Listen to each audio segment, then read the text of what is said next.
भारत और अमेरिका के रिश्तों में दरार पैदा हो गई है। रूस से ट्रेड करता है भारत, तेल खरीदता है, इसीलिए हम टैरिफ लगा रहे हैं। जवाब मिला कि और ज्यादा खरीदेंगे। टैरिफ तो लगा दिया ना आपने, मौज करिए। परेशान क्यों है? रोज बेस्ट फ्रेंड क्यों बोलना पड़ रहा है? इंडिया इज ग्रेट कंट्री क्यों बोलना पड़ रहा है? प्रधानमंत्री तो डोनाल्ड ट्रंप का फोन भी रिसीव नहीं करते हैं।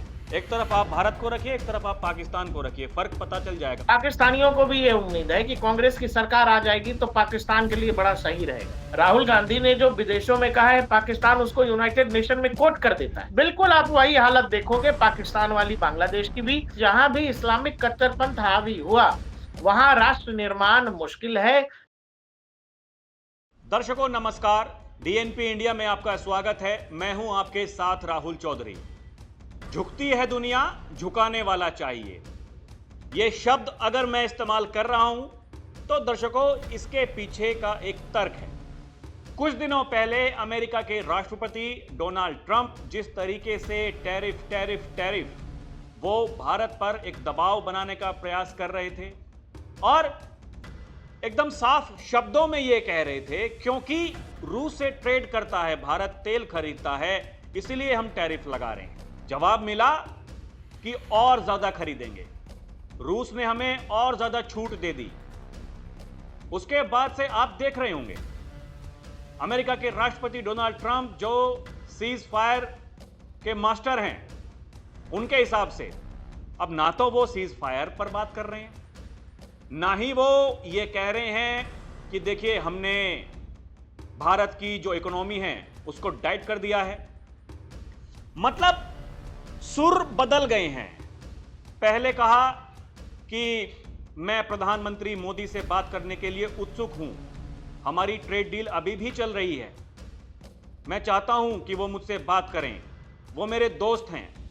और दर्शकों अब उनका यह कहना कि देखिए ये टैरिफ के चक्कर में बहुत परेशानी खड़ी हो गई।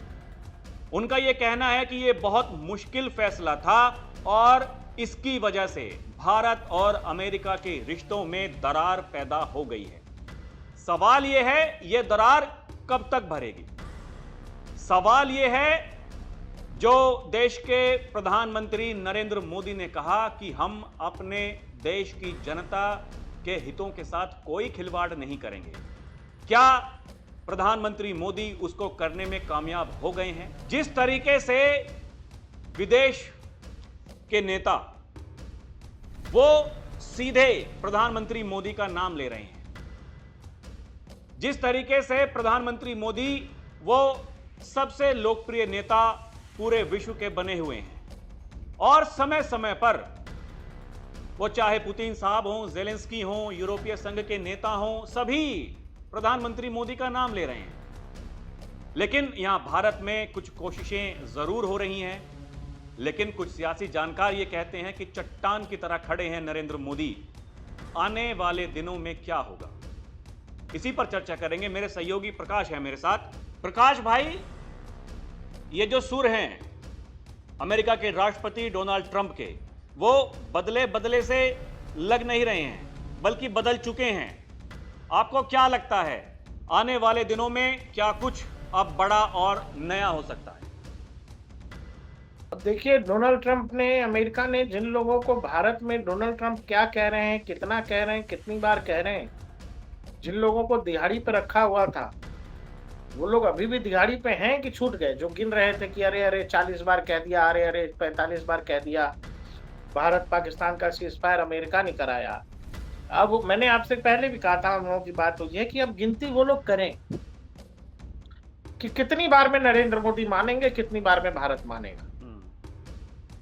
डोनाल्ड ट्रंप 2 बार तो ये सब कह ही चुके हैं कि Modi is great friend, Modi is best friend, India is great country, ये सब कह चुके ना राहुल जी।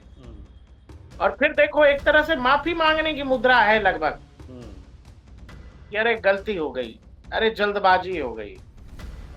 और मतलब इस तरह से रशियन ऑयल चूंकि भारत खरीदता था तो अब उसकी वजह से जो है हमारे और भारत के रिश्ते में दरार है। अरे भाई, तो डेड इकोनॉमी है ना भारत। तो ये अचानक से जो डेड इकोनॉमी था वो ग्रेट कंट्री बेस्ट फ्रेंड कैसे हो गया? तो इन सब चीजों को केवल हम आप समझेंगे राहुल जी, कि यहाँ की पॉलिटिकल पार्टियां भी समझ रही हैं कि एक बार उसने कहा डेड इकोनॉमी तो यहाँ वाले नेता कूदने लगे। अरे भाई, उसका कहना छोड़ो, अपना 9 करोड़ 19 करोड़ या 19 करोड़ 25 करोड़ हो गया, वो तो देखो भाई। डेड इकोनॉमी में ये सब थोड़ी होता है राहुल जी।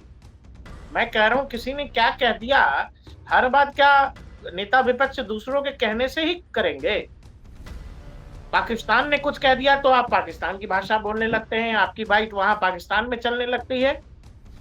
पाकिस्तान ने कहा कि हमने राफेल मार गिराए, तो आप हमारे देश की संसद में पूछ रहे हो कि राफेल की संख्या बताओ, और आपकी बाइट वहां पाकिस्तान में हेडलाइन बन रही है कि अरे अरे देखिए राहुल गांधी जी एक अच्छे नेता हैं, सच्चे नेता हैं। पाकिस्तानियों को भी ये उम्मीद है कि कांग्रेस की सरकार आ जाएगी तो पाकिस्तान के लिए बड़ा सही रहेगा। तो जो बात पाकिस्तान के लिए सही रहेगा, वो बात क्या भारत के लिए कितनी सही है, ये इसका आकलन फिर दर्शक करें। आखिर पाकिस्तान की इच्छा यही क्यों है कि नरेंद्र मोदी हटाए जाएं, बीजेपी की सत्ता जानी चाहिए, बीजेपी की सरकार में बहुत परेशानी है कल को, लेकिन अगर कांग्रेस आ जाएगी तो उनकी परेशानी आसान हो जाएगी। क्यों? ऐसा क्या होता है राहुल जी? पाकिस्तान तो हमेशा से हमारा दुश्मन ही देश है ना, लेकिन कांग्रेस के आने से उनको बड़ी खुशी क्यों होती है? राहुल गांधी कुछ कहते हैं तो वहां हेडलाइन क्यों बनता है? यानी जो काम पाकिस्तान कर रहा होता है, राहुल गांधी जो पॉलिटिकल लाइन लेते हैं, उस पॉलिटिकल लाइन से कहीं ना कहीं पाकिस्तान की मदद हो रही होती है, और इसीलिए पाकिस्तान उन बाइटों को हेडलाइन बना करके, यहां तक राहुल गांधी ने जो विदेशों में कहा है, पाकिस्तान उसको यूनाइटेड नेशन में कोट कर देता है, वो चाहे जिस भी विषय पर कहा। तो सवाल ये है दर्शकों कि ये बात तो समझना पड़ेगा ना कि कौन क्या देश में कर रहा है। जो लोग डोनाल्ड ट्रंप की गिनती कर रहे थे, वो लोग अब डोनाल्ड ट्रंप की गिनती क्यों नहीं कर रहे हैं? डोनाल्ड ट्रंप एक तरह से इस जो पॉलिटिकल वॉर कह लीजिए या बैटल चल रही थी भारत और अमेरिका के बीच में, ट्रेड वॉर को लेकर, उसमें अब सस्त क्यों भाई? टैरिफ तो लगा दिया ना आपने, मौज करिए। परेशान क्यों है? रोज बेस्ट फ्रेंड क्यों बोलना पड़ रहा है? इंडिया इज ग्रेट कंट्री क्यों बोलना पड़ रहा है?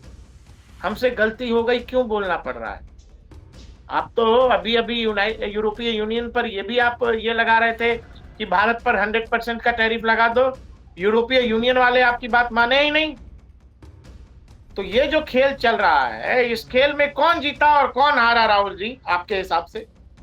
हाँ बिल्कुल, ये तो दर्शक तय करेंगे प्रकाश भाई। देखिए, देश की जनता जनार्दन समझदार है, जैसा मैं मानता हूं, क्योंकि देखिए मैं भी भाई जमीन पर रहता हूं, जाकर के लोगों से बात करता हूं, और आप भी कर ही रहे हैं, लोगों से पूछ रहे हैं क्या ठीक था, अब क्या है, आगे भविष्य कैसा हो सकता है। ये इसमें कोई छुपा हुआ कोई ऐसा मुद्दा है नहीं कि भाई साहब ये सबके सामने है। 2047 की बात कर रहे हैं देश के प्रधानमंत्री मोदी, तो उसके पीछे कोई तर्क है, वो ये बता रहे हैं। इसमें सबसे बड़ी बात यह है कि अभी देखिए ये जैनजी जो ये नेपाल में सड़कों पर थे, इनसे भी जब लोगों ने पूछा कि भाई साहब दिक्कत क्या है, उन्होंने भी यही कहा कि देश में प्रधानमंत्री मोदी जैसा कोई नेता चाहिए। और हमने ये भी देखा समय समय पर, ये पाकिस्तान जो है वहां की जनता भी यही कहती है कि दोनों देश एक साथ में ही आजाद हुए हैं। एक तरफ आप भारत को रखिए, एक तरफ आप पाकिस्तान को रखिए, फर्क पता चल जाएगा। वहां के नेता भले ही ये दुआ करते हो कि मोदी हट जाएं, लेकिन जिस तरीके से नरेंद्र मोदी का नाम सब ले रहे हैं, जिस तरीके से वो एक चेहरा जो इतना लोकप्रिय है, जिसकी लोकप्रियता अब यहां भारत के जो राजनेता हैं उनको खटकने लगी है। उनको ये पता चल चुका है कि भाई साहब आमने सामने की लड़ाई में जहां जब तक ये चेहरा रहेगा आप कुछ नहीं कर पाएंगे, इसलिए यहाँ के युवाओं को उकसा रहे हैं। अब देखिए नेपाल में नई सरकार जो बनी है और सुशीला कार्की जो वहाँ की प्रधानमंत्री बनी हैं, प्रकाश भाई बताया जा रहा है कि वो देखिए भारत में पढ़ी हैं बनारस हिंदू विश्वविद्यालय से, और वो नरेंद्र मोदी की तारीफ भी कर चुकी हैं प्रधानमंत्री बनने से पहले ही। उन्होंने कहा कि ये कई ऐसे नेता हैं भारत में जिनसे मैं प्रभावित हूँ, उसमें नरेंद्र मोदी सबसे ऊपर है, मैं उन्हें नमस्ते करती हूँ, उन्हें प्रणाम करती हूं, ऐसा उनका कहना है। अब ये नेपाल में जो परिवर्तन हुआ है आप उसको कैसे देखते हैं? क्योंकि कुछ दिनों पहले एक परिवर्तन हमने बांग्लादेश में देखा था, जहां उसके बाद में हालात और बिगड़े हैं, लेकिन नेपाल में बताया जा रहा है कि ये मतलब भारत से मित्रता वाली एक सरकार हो सकती है। ऐसा सियासी जानकार ये बता रहे हैं कि पहले की जो सरकार थी भाई वो चाइना परस्त थी, लेकिन ये जो सरकार है ये हिंदुत्व की बात करने वाली अब सरकार है, क्योंकि देखिए वो बीएचयू से पढ़ी हैं, सबसे बड़ी बात ये है। और वहाँ के लोग ये मांग ही कर रहे थे कि भाई साहब हिंदू राष्ट्र हमें दोबारा से चाहिए। हमने ये भी देखा वहाँ योगी आदित्यनाथ के भी पोस्टर्स लग रहे थे। मतलब वहाँ की जो जनता है, एक जुड़ाव है उसका भारत की संस्कृति के प्रति।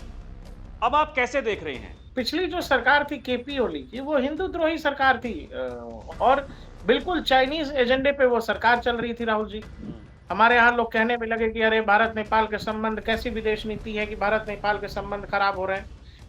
ज्ञानी तो बहुत सारे लोग हैं ना, अब तो हर बात के ज्ञानी लोग हो जाते हैं। आजकल आप देख रहे हो वो म्यांमार वाला टूल किट जब से आया तो पूरा का पूरा इकोसिस्टम अब इंजीनियर हो गया है, सॉफ्टवेयर के बारे में बता रहे हैं सब, उस पीपीटी के बारे में नहीं गलत है ये वो। तो ये है अदगल गगरी छलकत जाए वाली बात है। अब आप ये देखो केपी ओली आने के बाद ही भारत नेपाल, जो कभी हमारा बेटी रोटी का संबंध है नेपाल के साथ, केपी ओली की सरकार आने के बाद ही उसने कह दिया कि ना ना राम जी जो हैं अयोध्या से नहीं नेपाल से ही हैं।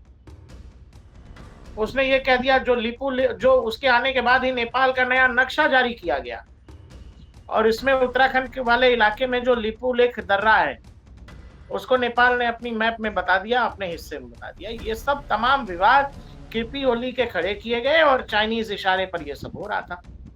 और वो हिंदू द्रोही सरकार थी राहुल जी।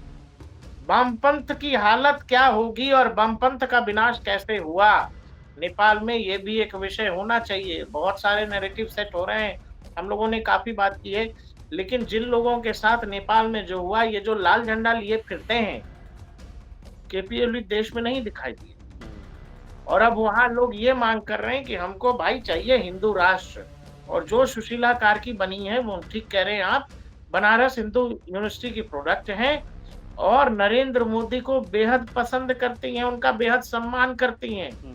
नरेंद्र मोदी आइडल हैं। वहां लोग घूमते फिरते कह रहे हैं कि नेपाल में हमको मोदी जैसा लीडर चाहिए। यहाँ वाले कह रहे हैं कि मोदी जी वोट चोरी कर लेते हैं। नेपाल में मोदी जी कौन सा वोट चोरी कर रहे हैं भाई? नेपाल में भी चोरी हो रही है। हमको ऐसे आदमी क्यों नहीं मिल रहे नेपाल में जिसमें कोई कह दे कि अरे नहीं हमको अखिलेश यादव जैसा नेता चाहिए, हमको राहुल गांधी जैसा नेता चाहिए। तो ये सब ऐसे ही नहीं होता है राहुल जी। हर व्यक्ति का ऑरा होता है, हर आदमी अपने लाइफ में जो कुछ अचीव करता है उसी के आधार पर आपका समाज में, देश में, विदेश में नाम होता है। आपके कामों से ही तो आपका नाम होगा। नरेंद्र मोदी ने वो सब कुछ हासिल किया है। और जहां तक विदेश नीति का सवाल है, नेपाल में निश्चित तौर पर भारत समर्थित सरकार है। और जो लोग जेनजी कर रहे हैं कि नेपाल वाला जेनजी इधर भी हो, तो जरा जाके पढ़ो भाई, समझो कि जेनजी ने जिन लोगों का हश्र किया है वो लोग कौन है और प्रकाश भाई वो किन के पीछे भागे। एक और सबसे बड़ा सवाल ये है, देखिए ना, बांग्लादेश में जो कुछ हुआ उसके बाद से लेकर के अभी तक शेख हसीना जिनके खिलाफ वो प्रदर्शन थे, वो हिंसा थी, वो भारत में ही है, पूरी दुनिया को पता है। और भारत का विदेश मंत्रालय एक बार नहीं कई बार ये कह चुका है कि बांग्लादेश पर हमारी नजर है, हम चाहते हैं कि वहां चुनाव हों। यानी जो विदेश नीति पर सवाल उठाने वाले लोग, क्या उन्हें ये नहीं पता होना चाहिए कि हमारा विदेश मंत्रालय क्या कह रहा है, हमारे विदेश मंत्री क्या कह रहे हैं? देखिए, प्रधानमंत्री इस बात को बोलेंगे ये मैं जरूरी नहीं समझता।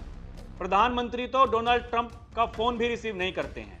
प्रधानमंत्री तो सीज फायर के बाद में एक बार भी ट्रंप का नाम अपने मुंह से नहीं लेते हैं।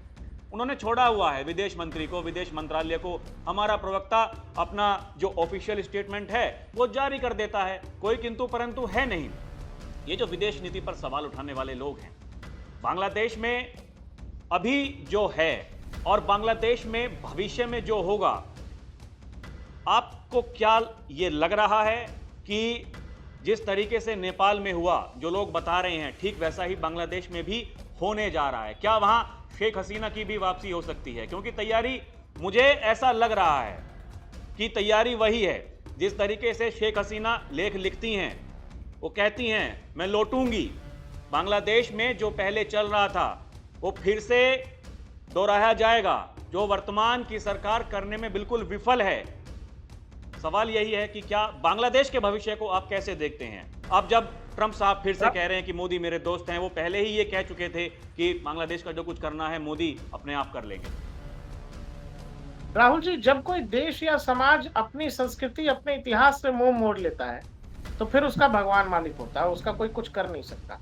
बांग्लादेश ने अपने इतिहास से मुंह मोड़ा है और बांग्लादेश के कट्टरपंथियों ने वहां के लोगों को ये बता दिया कि हमारे असली भाई पाकिस्तानी, वो पाकिस्तानी जिन्होंने 1.5 करोड़ से ज्यादा बंगाली मुस्लिम औरतों का रेप किया और जिनको जूतों के नोक पे रखा, उन पाकिस्तानियों ने जो उर्दू और बांग्ला भाषा के नाम पर बांग्लादेशियों को मारते पीटते रहे, बांग्लादेश के कट्टरपंथियों ने अब ये बता दिया है वहां के लोगों को कि हमारे असली भाई वो। तो वहां चल रहा है जिहाद राहुल जी, वहां चल रहा है इस्लामिक वो भाईचारा, ब्रदरहुड। तो जहां कट्टरपंथ हावी हो वहां चीजें सामान्य कब तक होंगी इसका कोई अंदाजा नहीं लगा सकते आप। और हाँ, लेकिन कट्टरपंथ के साथ एक बात तय है कि इस्लामिक कट्टरपंथ के साथ पाकिस्तान आगे बढ़ना चाहा। पाकिस्तान की आज क्या हालत है, दुनिया भर में कटोरी लेके घूम रहे हो। बांग्लादेश भी उसी रास्ते पर है। कुछ दिनों में आप देखना, बांग्लादेश के पास जो भी इंडस्ट्री वगैरह है वो सब कहानी खत्म होने जा रही है। वो चाहे जूट उद्योग हो, वो चाहे रेडीमेड उद्योग हो, अब वो सब कहानी खत्म हो रही है, क्योंकि बहुत सारी कंपनियां तो भारत ही लौट रही हैं वापस।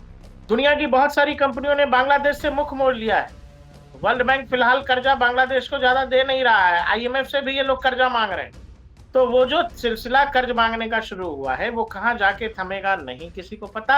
और हो ना हो कल को देखिएगा, जैसे पाकिस्तान कहता है कि अरे मोदी जब से आया तब से पाकिस्तान भीख मांग रहा है, बांग्लादेश भी यही करने वाला है। बांग्लादेश अपने रास्ते पर कब आएगा ये अब शेख हसीना के भी हाथ में नहीं है, ना किसी और के हाथ में। ये खुद बंगाल वासियों के हाथ में है, बांग्लादेशियों के हाथ में। क्योंकि जब तक ये कट्टरपंथ और कट्टर इस्लामिक चूरन जब तक चटाया जाएगा तब तक भूख थोड़ी लगती है पेट को, तब तक तो कहानी एक तरफा रहेगी। लेकिन सवाल ये है कि बिल्कुल आप वही हालत देखोगे पाकिस्तान वाली, बांग्लादेश की भी। और हमारा बहुत कंसर्न है नहीं राहुल जी, क्योंकि जैसे पाकिस्तान को 4 जूते मारते हो वो ठीक रहेगा। अगर ये पड़ोसी भी यही मांगेगा तो इसका भी इलाज वही है, दूसरा कोई इलाज नहीं है। नेपाल और बांग्लादेश का सिचुएशन अलग अलग इसीलिए है कि नेपाल संभल भी इसीलिए जाएगा क्योंकि मेजरली वहां पर हिंदू रह रहे हैं, और हिंदू ज्यादा विनाश नहीं करते हैं राहुल जी, उनके DNA में है ही नहीं। वो कल को अपना राष्ट्र बना लेंगे। लेकिन जहां भी इस्लामिक कट्टरपंथ हावी हुआ वहां राष्ट्र निर्माण मुश्किल है, आम लोगों के लिए भोजन पानी मुश्किल है, नौकरी मुश्किल है। वो सब कुछ जो पाकिस्तान में हो रहा है वही बांग्लादेश में भी होगा। हमारे लिए बांग्लादेश बहुत बड़ा कंसर्न तब तक नहीं है जब तक वहां के हिंदू सुरक्षित हैं। अगर हिंदुओं को ही बचाना हमारा मेजर कंसर्न है कि अगर वहां पर हिंदुओं पर हो रहे अत्याचार दिन प्रतिदिन बढ़ेंगे तो फिर वहां की सरकार और आर्मी के लिए मुश्किलें खड़ी कर देगा भारत। लेकिन अगर वहां सब कुछ ठीक है तो फिर हमारा बहुत लेना देना है। तो दर्शकों, सवाल वही है कि तमाम कोशिशें करने के बावजूद भारत की विदेश नीति वो वैसी ही है जैसी आज से 10 साल पहले, जब 11 साल पहले सरकार बदली थी, और जिस तरीके से लेकर के चल रही है ये सरकार कि देखिए हमारी विदेश नीति ये है, हम ये करेंगे। हमारे लिए कोई परमानेंट दुश्मन है नहीं, कोई परमानेंट दोस्त भी नहीं है। आप जैसा करोगे आपके साथ में वैसा ही बर्ताव किया जाएगा। आप ठीक ढंग से बात करोगे हम भी ठीक ढंग से बात करेंगे, और अगर आप ये चाहेंगे कि आप हमें दबा लेंगे तो ये हो नहीं सकता। और ये पाकिस्तान के साथ में नहीं है, पाकिस्तान की तो कोई औकात भारत के सामने है ही नहीं, जो अपने आप को शक्तिशाली देश बताते हैं, शक्तिशाली नेता बताते हैं। ये सब उनके लिए है। आप अमेरिका को देखिए, आप चीन को देखिए। रूस हमारा ऑल वेदर फ्रेंड है, और जैसे हमारे रिश्ते पहले से चलते आ रहे हैं आज भी ऐसे ही हैं। और उसका ये एक बहुत बड़ा प्रमाण है कि रूस के राष्ट्रपति पुतिन ने हमारे देश के प्रधानमंत्री नरेंद्र मोदी का 10 मिनट तक इंतजार किया कि मेरी गाड़ी में बैठ करके जाएंगे। 45 मिनट तक बातचीत हुई जो केवल उन्हीं के बीच हुई। ये एक और सबूत है दोस्ती कैसे निभाई जाती है। दर्शकों, आपको क्या लगता है हमें कमेंट करके जरूर बताइएगा। अभी के लिए इतना ही। आप देखते रहें DNP इंडिया, हर खबर भरोसे के साथ। नमस्कार, जय हिंद।